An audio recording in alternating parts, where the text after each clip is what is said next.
My heart sank as my mother-in-law brandished a knife, her words slicing through me like blades. You not only demand our son to handle household chores and childcare, but now you're also after our finances. Get out of this house, you lazy freeloader. You barely bring in $700. A chill ran down my spine as I stood there, sweat beading on my forehead. Despite pouring all my energy into managing the household and looking after the children in lieu of my unemployed husband, I found myself confronted with accusations and hostility. It was a crushing moment, a culmination of frustration and despair. I knew then that I had reached my breaking point. I left the chores unfinished, scooped up my child, and made a beeline for my parents' house. I'm Emily, 23 years old, residing with my husband, our little one, and my mother-in-law. My mind wandered back to the beginning. Richard, my high school's golden boy, a star on the soccer field and beloved student president. His return to our small town after landing a job was met with adoration from everyone. When he approached me, I was taken aback. After a few dates, we dove into a serious relationship. Even now, as adults, he remained my handsome, envy-inducing boyfriend. After graduating from vocational school, I discovered I was pregnant. It wasn't the typical order of events, but I held onto the belief that I could still carve out a happy life with my child and Richard. Our home echoed with discussions about our future post-marriage. How about moving into my parents' place after we tie the knot? Richard suggested. Why? I envisioned just the three of us, our child included, I countered. But won't that be expensive? If we stay with my parents, money won't be a constant worry. With both of us working, we could afford our own place, couldn't we? Well, about that, my income this month is pretty dismal. How bad? I pressed. Less than $1,000. What? How is that possible? I thought you were working at an IT company. I quit. Now I'm trying my luck at the casino and picking up part-time gigs. The casino? Why would you do that? My disbelief hung heavy in the air. It turned out he had quit his job after only a month. If you're okay handling all the expenses, I'm fine with getting an apartment, he stated matter-of-factly. His detached demeanor left me feeling uneasy, questioning if I was the only one truly invested in our fresh start together. Sensing my apprehension, he grasped both of my hands firmly. It's just temporary until I secure another job. I'll make you happy, Emily. I'll take care of all the household chores and child rearing until then. Trusting in his assurances, we exchanged vows. Our journey together began in his parents' home. Following a safe delivery, I pledged to give my all for my son. Both Richard and my mother-in-law appeared content, and I eagerly anticipated our shared journey ahead. However, even after our son was born, Richard neglected his responsibilities, opting to spend his days at the casino. After the casino again, what about helping with the household chores and caring for our child? I confronted him about his broken promise. Don't you dare tell me what to do. Richard's sudden outburst caught me off guard. Perplexed by the sudden tension, my mother-in-law intervened, drawn by the commotion. What's all this noise? It's just that I'm overwhelmed with work, and she's asking for assistance with chores and childcare, I explained. What? That's a wife's duty. My mother-in-law's response left me stunned. Richard hadn't informed his mother about quitting his job. Instead, he painted me as an unreasonable wife, burdening him with household chores and childcare. Initially, my mother-in-law, who had been kind, grew to resent me after buying into Richard's narrative. Despite his sporadic part-time work and frequent trips to the casino, where he barely earned $700, Richard persisted in his fruitless attempts to double his earnings, often losing everything. I shouldered the majority of our living expenses, which made our lives increasingly challenging. Unable to bear the financial strain any longer, I reluctantly re-entered the workforce. After dropping off our son at the childcare center, I was fortunate to secure a job as a dental hygienist rather swiftly. However, upon returning home each evening, I was greeted by my mother-in-law's tirades. What time do you call this? This isn't playtime. You're a parent, yet all you do is gallivant around. Get dinner started now. In her frustration, she slammed the newspaper she was holding onto the floor, a common occurrence whenever she was upset. My mother-in-law had a volatile temperament, her mood shifting at the slightest provocation. The unpredictability of her reactions left me feeling powerless. Juggling the responsibilities of caring for my young son, working and managing household chores left me mentally and physically drained. Unable to endure it any longer, I resolved to confront Richard once again. I intercepted him early in the morning before he headed out to the casino. Listen, I've reached my breaking point. Can't you lend a hand with our child, even just a little? What? Like I said, I'm swamped. I'm gearing up to find a new job. You get that, right? Or would you prefer I stayed unemployed forever? Imagine the father of your child, Douglas. If you're not happy, just follow orders. But we're barely getting by as it is. I'm covering all our food expenses with my savings, you know. Have you any idea how costly diapers are? You claim to be earning at the casino, yet you never contribute any money. Most of our living expenses were covered by my earnings. Initially, my mother-in-law handled the utility bills, but recently she began requesting $500 per month, forcing me to dip into my savings. Even our grocery bills were eating away at my dwindling funds, leaving me with little left. All I had to rely on was money I had saved from a part-time job during my student days. Enough. How dare you talk back to me? After all, you're the one who moved into my house. Richard, typically gentle, underwent a stark transformation when money or casino matters were involved. His outburst drew my mother-in-law into the room. What's all this now? Is your wife causing trouble again? She interjected. Yeah, she is. She's insisting I do housework, look after the child, and foot the living expenses. And on top of that, What audacity you have, Richard. You ought to be heading to work. Thanks, I'll handle it from here, Richard declared loudly as he stepped outside. Mother-in-law's eyes narrowed. You've got some nerve, burdening us with childcare and household chores while demanding money. It's disgraceful. It's not like that. I'm not making demands. It's just that without a little assistance, life is incredibly challenging. Perhaps you're not managing it well. Are you being careless with money? Mother-in-law seemed oblivious to the reality. She had no idea that her own son was unemployed and spending all his time at the casino. I had been instructed to stay silent, but I was at my wit's end. Do you know that Richard isn't bringing in a single cent? He's unemployed because he quit his job. What are you implying? Richard has always been outstanding. Yes, he may have stumbled with his college entrance exams, but he landed a job at a reputable company afterward. He quit that job after just a month. Now, he's always at the casino. I can't sustain us on my savings alone. That's absurd. Stop spouting nonsense. Mother-in-law vehemently rejected my claims.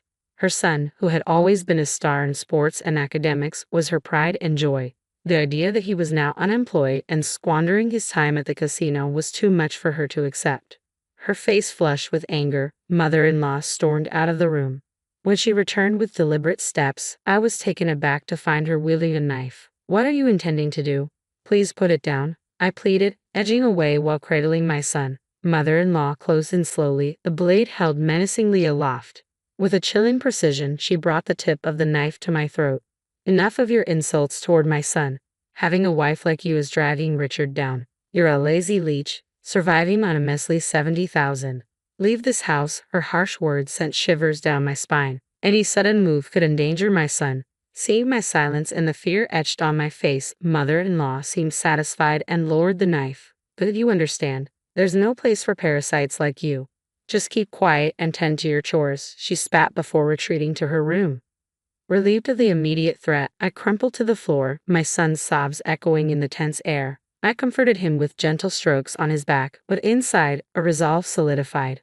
We couldn't remain in this house any longer. The casual threat of a knife was unfathomable. She seemed devoid of humanity. I had been swayed by Richard's honeyed words until now. After each argument, I felt compelled to stand by him, believing he'd crumble without me. But I had reached my breaking point. Above all, my maternal instinct screamed to shield my sobbing son in my arms. This environment was no place to raise him. The decision was made. We would leave the next day. In the morning, my mother-in-law's stern voice pierced the air. Emily, please prepare for my husband's memorial service next week. All our relatives will be attending, so ensure everything is flawless, she commanded before hurrying off to a neighbor's house, leaving no room for my response. The following week marked my father-in-law's memorial service.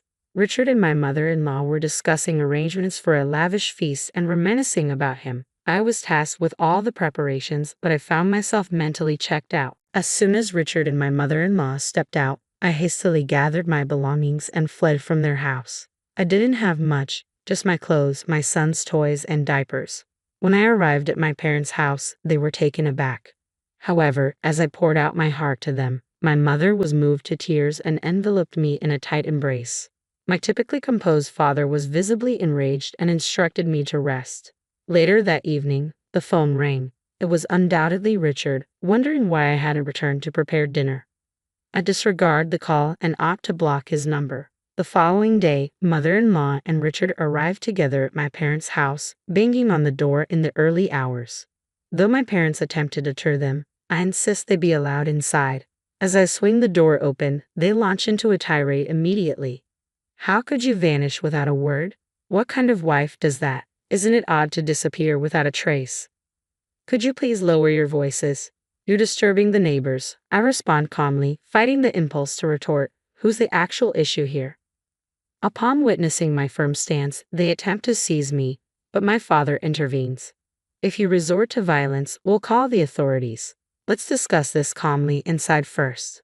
With my parents by my side, I initiate the conversation with mother-in-law and Richard. Why did you vanish without a word? I was at my breaking point juggling childcare and my job, feeling utterly overwhelmed, yet you never offered a helping hand despite my pleas. Well, I was occupied as well. Occupied at the casino, as I've mentioned before. Our son doesn't frequent the casino. Stop spreading falsehoods, mother-in-law persisted, seemingly under the impression that Richard was still employed. It's understandable, considering what a dutiful son he's always been. She likely held onto that belief. Sometimes ignorance is a blessing. So, mother-in-law, where do you think Richard is currently employed? At a securities company. I've seen the job offer letter, remember? Well then, perhaps we should give them a call to confirm if Richard is still on their staff. That would settle the matter.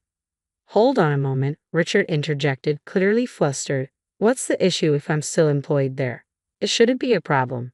Well, that's I hesitated, noticing Richard's visible discomfort, then dialed the securities company's number on my phone, switching the call to speaker mode. I ensured everyone could hear as I inquired about Richard's employment status. That individual resigned several years ago, if memory serves me correctly. He was with us for just about a month. The voice from the phone left mother-in-law speechless. Richard, now looking down, clenched his fists. Did you really quit? Why? I pressed. Because it was frustrating. Everything was just grunt work and the boss would yell at me for the smallest mistakes. It was harassment, Richard finally admitted. Why haven't you kept us informed about your activities since then? I've been actively searching for a job. For how long have you been on the hunt? It doesn't appear to be yielding any results. Can you provide a count of how many companies you've applied to so I can verify? Well, the job market isn't exactly overflowing with great opportunities. I'm waiting for the right fit to come along. You seem quite confident in your abilities. By the way, you're currently working part-time, correct? What was your income last month? 700. 700. Didn't you claim to mother-in-law that Emily could barely make 700 and couldn't fend for herself, so you were the sole provider? Apparently, he missiled mother-in-law, suggesting I wasn't bringing in anything, but the reality was quite different. As a dental hygienist, my salary isn't extravagant, but I was making at least $2,000. Upon learning the truth, mother-in-law flushed crimson with anger, shooting daggers at Richard. Faced with the reality, Richard erupted in fury. Why must you do this? This is all you're doing, making me appear foolish. His pride evidently wounded, he couldn't bear the humiliation, slamming his fist on the table in frustration. You shouldn't divulge such matters in public. It's defamation, I uttered in disbelief. If you wish to pursue legal action, feel free, but I'll counter with a lawsuit for your knife threat as well. And let's not forget, lawsuits come with a hefty price tag. Do you have the funds? Richard retorted, clicking his tongue in frustration. It was likely he had squandered all his earnings at the casino. Meanwhile, mother-in-law remained in shock upon discovering the truth about Richard's unemployment. I've laid it all out for her. I'm the sole earner covering all our living expenses. When Richard and I wed, he promised to manage household duties and childcare in lieu of my job. But once married, he failed to fulfill any of those obligations. That contradicts what I've been told. Mother-in-law seemed to blindly trust whatever Richard fed her, right? She became agitated when I requested assistance with chores and childcare. She even resorted to brandishing a knife, commanding me to keep quiet and attend to my housework. I could see my mother-in-law's complexion draining. Standing before my parents, being confronted for her misconduct, she appeared uneasy. Mother-in-law, you haven't contributed a dime to the household either. We've relied solely on my income all this time. I have no intention of continuing to toil for you, so I'm requesting a divorce. Divorce? Hold on a moment. Don't just drop such bombshells out of nowhere.